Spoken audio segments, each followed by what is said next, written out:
దేవుడు ప్రతి ఒక్కరిని వాడుకోవటానికి, ప్రతి ఒక్కరిని స్థిరపరచడానికి ఆయన సిద్ధంగా ఉన్నాడు. ఇదిగో ఆయన చేతి పాత్రగా వాడబట్టాన్ని నువ్వు సిద్ధంగా ఉన్నావా? నీ తోటి విశ్వాసి, ఇప్పుడు నేను ఒక మాట చెప్తాను, చదువుకున్న బిడ్డలు ఉన్నారు, చదువుకోని వారు ఉన్నారు.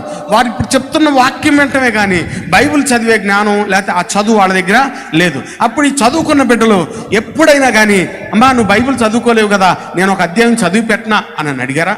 ఇదిగో బైబిల్లో ఉన్నటువంటి మాటలు ఎలా ఉన్నాయి అని ఎప్పుడైనా ఆ చదువు లేని వారికి చదివి వినిపించి దాని వివరణ చెప్పగలిగారా?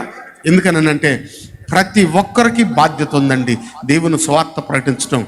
నీవు నీ స్వార్థను ప్రకటిస్తేనే నీవు దేవుని చేతిలో పనిముట్టుగా మార్చబడతావు. ఎలాగా అని అంటే, ఏ ఊర్లో పడిగాపులు గడి పరిగెత్తాల్సిన అవసరం లేదు, ఎక్కడెక్కడికో తిరిగి ఎవరెవరి దగ్గరికి వెళ్ళి గందరగోళం చేయాల్సిన అవసరం లేదు. కానీ నీ తోటి విశ్వాసిని నువ్వు బలపరచగలిగితే ఆ విశ్వాసి మరొక విశ్వాసి, ఆ విశ్వాసి మరొక విశ్వాసి, దివిటి ఎట్లాగో తెలుసా, దివిటి వెంట దివిటి, దివిటి వెంట దివిటి వెలుగుకుంటూ మండించుకుంటూ బహు ప్రకాశమానమైన కాంతితో నింపబడుతుందంట. హల్లెలూయా.